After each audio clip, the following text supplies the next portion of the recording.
time.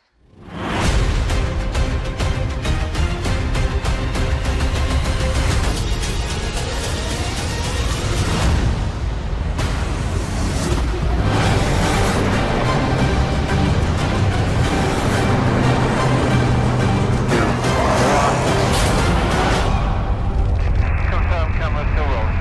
A-first, camera rolling. Spearman, you are clear behind. 10 seconds. Okay. Pulling it over.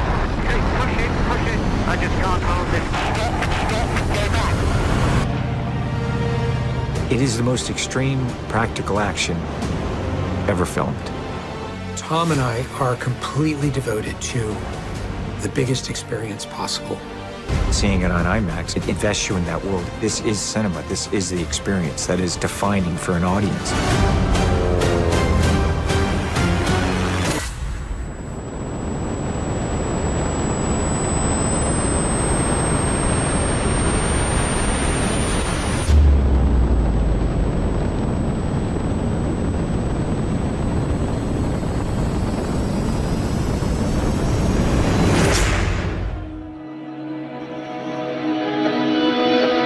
Dahan-dahan lang sa gitna man ng daan.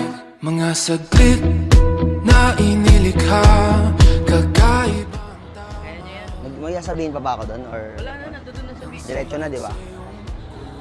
Papatayin ba siya sa gitna? Kukunin mo siya. Kukunin ba siya ng crew? Ako kukunin.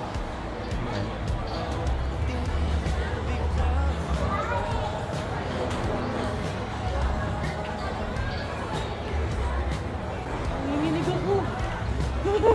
Kinakabahan ako, pare. bawat sandaling ikaw ay pinagmamasdan. Daniela, salamat at dumating ka. Dumating ka sa tamang panahon. Hindi ko man pinilit na hanapin ka kasi minsan na rin akong hindi naniwala sa pag-ibig. Pero nagbago to nung dumating ka. Dumating ka para ipaalala na ang malalim na kahulugan ng pagmamahal ay manggagaling sa taong may mabuting hangarin. Yung buhay natin parang roller coaster. Magkasama, masaya, malungkot, umiiyak at maraming tawanan. Kasabay ng lahat ng yon, binigyan mo ako ng liwanag. Pag-asa, pag-asa na mangarap kasama ka. Kasi sa tuwing nakikita kitang masaya, nai-imagine ko kung gaano kasaya yung pamilyang gusto kong buuin na kasama ka. Akala ko dati na namdaman ko na lahat ng klase ng emosyon. Hindi pa pala. Maraming salamat kasi pinaramdam mo sa akin kung ano totoong definition ng masaya. Na hindi ko na alam kung saan ko ilalagay. Walang sapat na ulit kung ilang beses kong sabihin sa'yo na mahal kita. At salamat sa mga kilos sa tingin mo, kitang-kita ko na mahal mo din ako.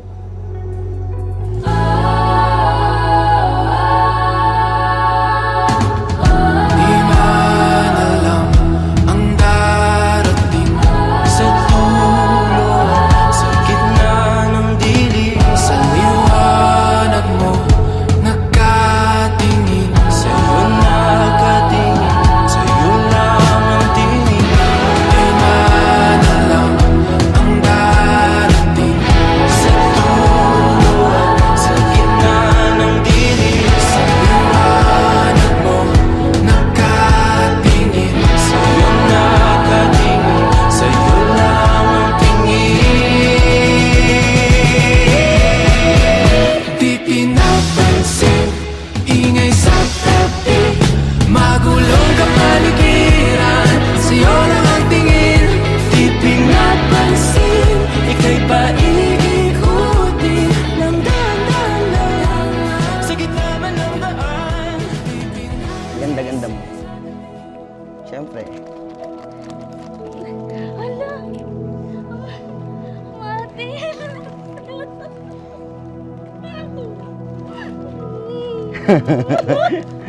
Mama!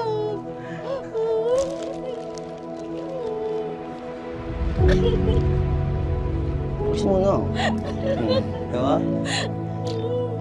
Wala akong prepare any speech kasi I want this all to be natural, like kung paano kami araw-araw.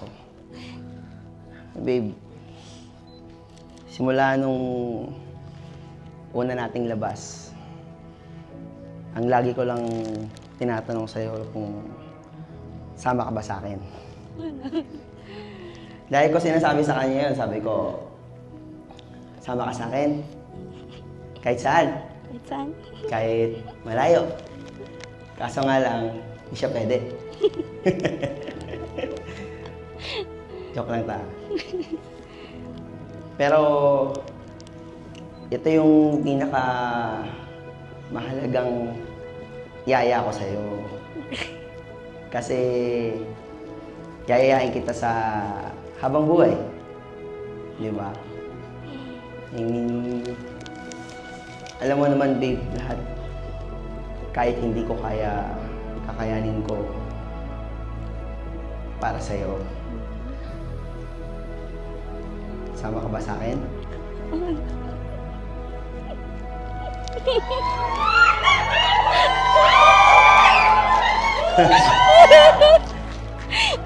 Sama ka sa akin habang buhay, ha? Will you marry me? Oo naman.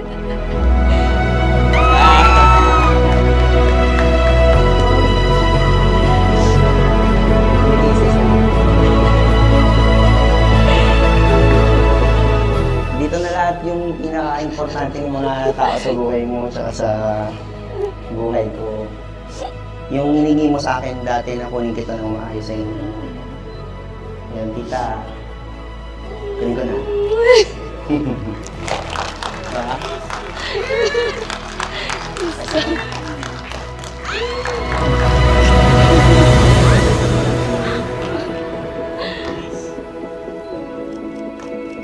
Sa kasal pa yan.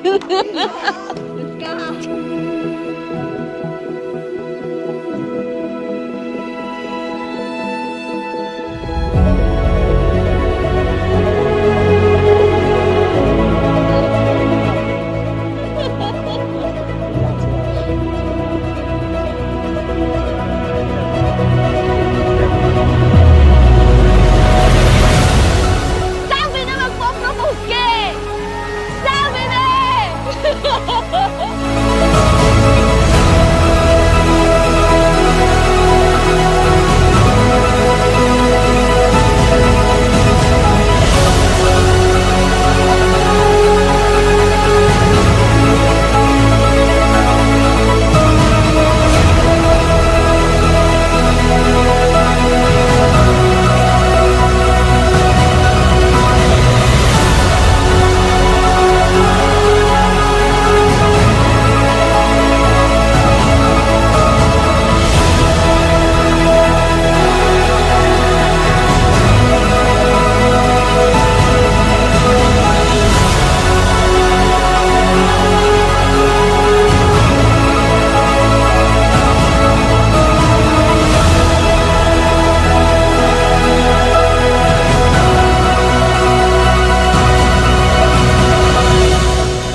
Kahit saglit lang kayo, pero kitang-kita talaga namin na happy talaga.